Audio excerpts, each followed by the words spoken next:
Shane Flynn, c'est un acteur américain des années 60, pas tout à fait comme les autres, parce qu'en parallèle des tournages, c'est un véritable aventurier. Il part par exemple au Pakistan chasser un tigre pour empêcher une révolution, il est aussi guide de safari en Tanzanie, et il finit par arrêter complètement sa carrière dans le cinéma pour devenir photojournaliste de guerre et part dans les endroits les plus dangereux de la planète. Le 6 avril 1970, il a 29 ans, il est dans le sud du Cambodge en plein pendant la guerre du Vietnam, et c'est le dernier jour où on le voit en vie. Il est très probablement enlevé par les Nord-Vietnamiens. Malgré plusieurs recherches, on ne retrouvera jamais son corps. Pour comprendre ce qui l'a poussé à quitter les plateaux télé pour les zones de guerre, il faut comprendre un peu l'histoire de ses parents et le contexte dans lequel il grandit. Ses parents, Errol Flynn et Lily Damitta, sont des acteurs américains très célèbres à leur époque. Errol Flynn, c'est un personnage très controversé. Il vient d'une famille bourgeoise australienne qu'il quitte à ses 18 ans, après une enfance pleine de fugues et une adolescence pleine de bagarres et d'exclusion de plusieurs écoles. Lily Damitta naît en 1904 à Blaye, à côté de Bordeaux. À 16 ans, elle est danseuse de cabaret. Elle devient vite la vedette de son spectacle au Casino de Paris. En 1922, à tout juste 18 ans, elle commence le cinéma et devient rapidement une actrice célèbre. Errol part à Rabaul en Nouvelle-Guinée, où il devient inspecteur sanitaire, pêcheur à la dynamite, directeur d'une plantation, puis capitaine de bateau. Lily tourne pour de grands réalisateurs de l'époque comme Michael Curtis, le réalisateur de Casablanca, avec qui elle entame une relation. Ils resteront ensemble pendant 7 ans. Elle est même peinte en 1926 par le peintre Kees van Dongen et a ensuite une liaison avec le prince Louis-Ferdinand de Prusse. Toujours en Nouvelle-Guinée, Errol part à Salamoa, où il devient trafiquant de plumes, trafiquant de diamants et trafiquant d'êtres humains. Il est même condamné pour le meurtre d'un indigène, puis libéré pour légitime défense. Il part aux Philippines organiser des combats de coqs truqués, mais se fait rapidement démasquer. Du coup, il part en Chine s'engager dans l'armée contre les Japonais, mais déserte l'armée et part en Angleterre pour jouer dans des pièces de théâtre. Il a seulement 24 ans. En 1934, Lily prend un bateau pour New York. C'est sur ce bateau qu'elle rencontre Errol qui part à Los Angeles parce qu'il a signé un contrat de 6 mois avec la Warner. À Los Angeles, elle a continué sa carrière qui est déjà bien établie et lui il joue quelques petits rôles, mais tous les deux ensemble, ils vivent la grande vie à Hollywood. L'année suivante, en 1935, il se marie sur un coup de tête, mais très vite il supporte plus, du coup Errol prend une garçonnière. Errol obtient le premier rôle de Captain Blood de Michael Curtis et devient une véritable star. Il enchaîne ensuite les films d'aventure. Il en tournera 12 rien qu'avec Michael Curtis, dont Les Aventures de Robin des Bois. Très vite, il supporte plus les films d'action dans lesquels il joue, et sa relation conflictuelle avec Lily le pousse à partir.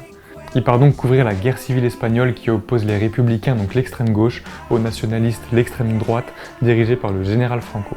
Errol est blessé sur le front et il est annoncé mort dans les médias américains. La guerre se termine 3 ans plus tard, en 1939, par la victoire des nationalistes, s'ensuivra une dictature de 36 ans par le général Franco jusqu'à sa mort. À la fin de la guerre, Errol, lui, rentre à Los Angeles, il se réconcilie avec Lily, il enchaîne de nouveau les films et sa carrière dépasse même celle de sa femme qui a arrêté 2 ans plus tôt. L'année suivante, Lily tombe enceinte. Errol écrira dans ses mémoires la façon dont elle lui a annoncé, qui résume assez bien leur relation. Flynn, tu penses que tu as baisé toutes les nanas d'Hollywood, mais moi aussi mon ami, je t'ai baisé, tu vas avoir un enfant. Shane Flynn naît du coup quelques mois plus tard, le 31 mai 1941 à Los Angeles. Lorsqu'il naît, Errol fait la fête sur son voilier, le Zaka. 3 mois après la naissance de Shane, le couple se sépare. Le divorce se passe mal, Errol doit la moitié de sa fortune et une pension à son ex-femme. Lily part avec Shane en Floride à Palm Beach, dans un quartier riche et très sécurisé. Errol, lui, continue de tourner dans des films et mène une vie d'excès dans la maison qui s'est fait construire à Hollywood. Maison dans laquelle on dit qu'il a une chambre dont le plafond est une vie de santin pour que les invités puissent admirer ses prouesses sexuelles lors des nombreuses soirées qu'il organise. Pendant cette période, il est accusé d'avoir eu des relations sexuelles avec 2 mineurs de 17 ans. Il est libéré sous caution puis innocenté. En 1943, 2 ans après son divorce, il se marie avec Nora Eddington, une jeune femme de 19 ans avec qui il aura 2 filles, Deirdre et Rory. Shane grandit loin de cet univers et ne voit son père qu'à Noël jusqu'à ses 7 ans.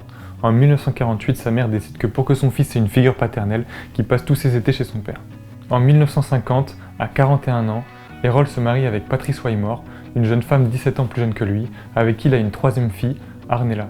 En 1952, son contrat avec la Warner est rompu, les films dans lesquels il joue ne fonctionnent plus et sa réputation est vraiment entachée. Il a des problèmes d'argent et Lily le traîne au tribunal à chaque retard de paiement dans la pension alimentaire. Du coup, il part en Italie avec Patrice où il s'essaie à la réalisation, mais par manque de financement, c'est un échec. 4 ans plus tard, Shane a 15 ans. Il passe l'été avec son père désormais ruiné, ils vont ensemble à Londres et font la fête. Ils se battent même tous les deux contre un homme dans un bar. À cette époque, à Londres, Errol joue dans une série télé qui s'appelle Le Théâtre d'Errol Flynn. Patrice et Shane feront une apparition dans cette série. Suppose I were to find you a husband. You? Not a very kind joke. No joke. I mean it. No, thank you. La même année, à la rentrée, Shane se retrouve au tribunal de Floride après un accident de moto. Il y rencontre George Hamilton qui est là pour un excès de vitesse et ils vont vite devenir amis. Pendant cette période, Shane fait des courses de voiture, il se bat au couteau, il ressemble de plus en plus à son père pour le plus grand malheur de sa mère qui a tout fait pour l'en empêcher. L'été suivant, en 1957, Shane retrouve son père et Patrice qui vivent désormais en Espagne sur le Zaca. À la rentrée, il est envoyé dans un lycée au New Jersey par sa mère. Il y collectionne les armes et apprend à tirer. Il partira dans les Everglades chasser le sanglier et l'alligator. Cette année-là, Errol quitte Patrice pour Beverly Hadland, une jeune danseuse de 15 ans avec qui il s'installe en Jamaïque. En 1959, Shane a 18 ans. Son père part vendre le Zaca à Vancouver avec Beverly. Il va y mourir d'une crise cardiaque à seulement 50 ans. L'été 1960 à Palm Beach, Shane rencontre George Hamilton qui est devenu acteur à Hollywood. Il lui trouve un petit rôle dans le film qu'il est en train de jouer, c'est Fall Fidef. Shane entre quand même à l'université en Caroline du Nord pour faire plaisir à sa mère, mais il terminera pas son année. George Hamilton parle de Shane à Harry Joe Brown, le producteur de Captain Blood qui est en train de préparer le fils du Captain Blood. Joe Brown adore l'idée et décide de lui faire passer des essais, mais Lily s'oppose à la signature du contrat. Shane n'a que 20 ans et la majorité aux États-Unis est à 21 ans. Lily finit par accepter. Des médias internationaux comme Life et Paris Match s'emparent de la nouvelle, et le tournage a lieu en Espagne. Après le tournage, Shane décide de rester en Europe et s'installe à Paris. Shane c'est pas vraiment un passionné de cinéma, il tourne surtout pour gagner de l'argent. Du coup il joue dans quelques films médiocres en Europe, en essayant de se détacher le plus possible de l'image de son père, mais les médias le comparent sans cesse à lui. En 63, il part tourner le temple de l'éléphant blanc au Sri Lanka. Il est fasciné par la culture, la faune et la flore de l'endroit. C'est la première fois qu'il se sent vraiment dépaysé. Pendant le tournage, il apprend qu'une révolution est en train de se préparer au Pakistan parmi les coupeurs de bois, parce qu'en 3 mois, 100 personnes se sont fait tuer par un tigre. Du coup, il réunit un chasseur de traces, un cuisinier, un porteur et quelques vivres, et il part chasser le tigre. Ils vont vivre une semaine perchés dans un arbre, avec une chèvre attachée au sol en guise d'appât. Au bout d'une semaine, il aperçoit le tigre, et il arrive à le tuer. Il accrochera la peau du tigre au mur de son appartement à Paris. Il délaisse le cinéma et part pendant 8 mois en Tanzanie pour chasser le crocodile et le zèbre. Il y apprend à parler couramment swahili et il devient guide. C'est à ce moment-là qu'il a l'idée de devenir photojournaliste et de partir dans des zones de conflit. En 65, il a plus d'argent. Du coup, il joue dans 2 westerns italo-espagnols, Les 7 cols du tonnerre et Dos pistolas gemelas. Il contacte ensuite Paris Match pour se rendre au Vietnam, l'endroit le plus dangereux du monde à cette époque. En gros, de 1887 à 1945, le Vietnam, le Cambodge et le Laos forment l'Indochine, une colonie française. En 1945, le Japon prend le contrôle de l'Indochine, mais perd la Seconde Guerre mondiale 6 mois plus tard. S'ensuit la révolution d'août 1945, avec la déclaration d'indépendance dans le Nord-Vietnam par les Viet Minh, des paramilitaires communistes dirigés par Ho Chi Minh. En 1946, la guerre d'Indochine éclate entre le Viet Minh soutenu par la Chine et la France soutenue par les États-Unis.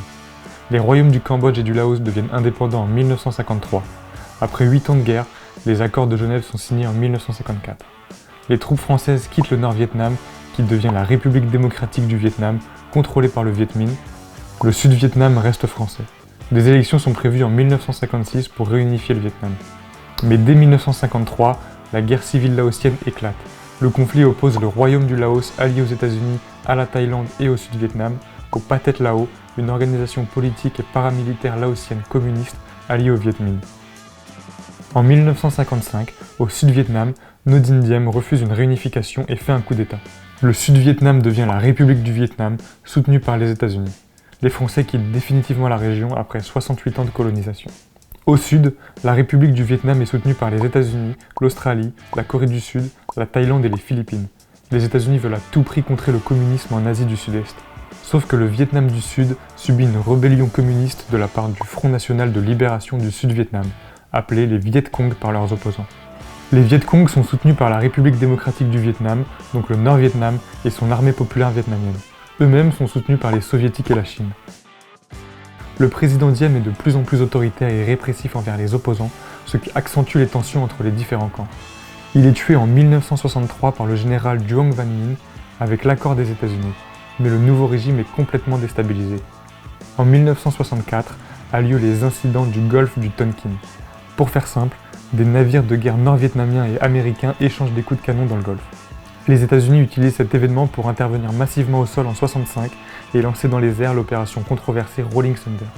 C'est une campagne de bombardement aérien intensif effectuée par les États-Unis et le Sud-Vietnam sur le Nord-Vietnam et le Laos de 1965 à 1968. L'opération nécessite autant de bombes qu'il en est tombé sur l'Europe de l'Ouest pendant la Seconde Guerre mondiale, et le napalm est fortement utilisé pendant l'opération. Le napalm, c'est de l'essence gélifiée qui sert à coller aux objets et aux personnes sur lesquelles elle tombe afin de les incendier. Son usage devient totalement interdit en 80 par les Nations Unies. En 67 commence la guerre civile cambodgienne qui oppose le royaume du Cambodge, qui devient en 70 la République Khmer, soutenue par les États-Unis et le Sud-Vietnam, au parti communiste du Kampuchéa, les Khmers rouges, alliés au Nord-Vietnam et au Front national de libération du Sud-Vietnam, les Viet Cong. Les accords de paix de Paris sont signés en 73 et les États-Unis quittent la région. En 75, les Khmers rouges renversent le royaume du Cambodge et créent le Kampuchea démocratique. Et le Pathet Lao prend le contrôle du Laos. Le 30 avril 75, c'est la chute de Saigon, capitale du Sud-Vietnam, et la fin des affrontements. Le Nord-Vietnam et le Sud-Vietnam sont réunifiés pour créer la République socialiste du Vietnam. Cet événement met fin à la guerre du Vietnam après 20 ans de conflit. Les ravages de la guerre, la désolidarisation des citoyens américains et la défaite des États-Unis sont profondément ancrés dans la culture américaine encore aujourd'hui. Plus de 400 films dont Full Metal Jacket et Apocalypse Now abordent le sujet. Entre 1950 et 1975, c'est 135 journalistes américains, anglais, français, australiens, japonais et cambodgiens qui sont morts. C'est la première fois qu'autant de journalistes meurent pendant un conflit. Sean Flynn arrive à Saigon en 66, soit un an après le début de l'opération Rolling Thunder. Il y rencontre Tim Page, qui lui fait rencontrer d'autres reporters qui habitent la Frankie's House, dont Jack Lawrence, Michael Herr et Dana Stone. Ils ont tous moins de 30 ans et vivent une expérience inédite qui va les rapprocher très vite. Sean demande à Lawrence, qui travaille pour CBS, de l'accompagner lors de sa prochaine sortie. Un hélicoptère qui part chercher des blessés à Bongson les rapproche du front. Ils suivent alors des soldats et se retrouvent rapidement entre les tirs et les explosions. Sean voit même un homme juste à côté de lui se faire tuer par une explosion de grenade. Après 5 jours de marche à suivre les soldats, Sean et Lawrence regagnent Saigon. Sean emménage dans la foulée dans la Frankie's House. Il échappe une nouvelle fois à la mort lorsqu'un tir de bazooka est lancé sur un tank sur lequel il était adossé quelques minutes plus tôt. Il rencontre ensuite un membre des forces spéciales avec lequel il part en hélicoptère dans la région de Tai Ninh. Il croise aucun soldat ennemi pendant 5 jours, mais un soir, alors qu'ils sont en train d'établir le campement, ils sont alertés par les cris d'un troupeau de vaches. Les cris pourraient attirer les Viet Cong, ou du moins camoufler les bruits de leur arrivée. L'ordre est donné d'abattre tout le troupeau. C'est Sean qui s'occupera de mettre une balle dans la tête de chaque vache. Il dira à propos de cette nuit-là: à chaque coup tiré, je prenais un peu plus conscience de la bêtise de la guerre. Si on ne tue pas, on est tué. Et ici, si ces vaches n'avaient pas été abattues, elles auraient pu provoquer notre mort à tous. Toute ma vie, oui toute ma vie, je me souviendrai de leur regard, de leurs yeux énormes de bêtes qui ne comprenaient pas. Il repart ensuite en opération à Do Thieng. Il est blessé à la jambe par une grenade, mais il doit continuer de marcher jusqu'au soir. Il refuse de se faire opérer pour ne pas rester immobilisé pendant 2 mois. Sa venue au Vietnam est vue pour un canular pour certains et pour une lubie de riche pour d'autres. Son premier reportage sort dans Paris Match 4 mois après son arrivée au Vietnam. Paris Match le titrera Le fils de Robin des Bois et mettra des photos de lui et de son père côte à côte. Il part ensuite pour le Daily Telegraph sur l'île de Bornéo où il couvrira la fin de l'affrontement entre la Malaisie et l'Indonésie.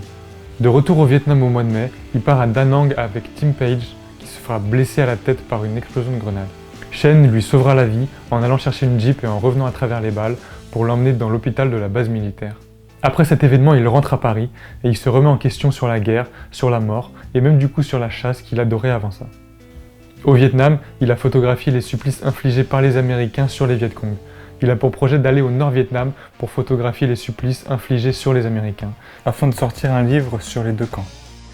Il part à Singapour pour jouer dans Singapour de Tout Blanc Michel, qui lui propose déjà de devenir l'acteur principal de son prochain film, pour lequel il lui manque encore des financements. Lily Damita, qui veut reculer à tout prix le retour de Sean au Vietnam, envoie 40 millions pour financer le film. Malheureusement, la somme ne suffit pas, il faudra attendre 6 mois pour réunir les fonds nécessaires. Sean repart donc à la fin du tournage de Singapour au Vietnam. Pendant cette période, il enchaîne les missions, et Michael Herr écrira à son sujet: Sean commence doucement à imposer son prénom. À 25 ans, il comprit qu'il ne pouvait pas combattre son père sur son propre terrain, le cinéma. Il a marché sur ses traces en matière de chasse, de voyage et de risque, mais c'est en tant que photographe de guerre qu'il va réellement le surpasser, se forgeant une célébrité singulière, voire sa propre légende.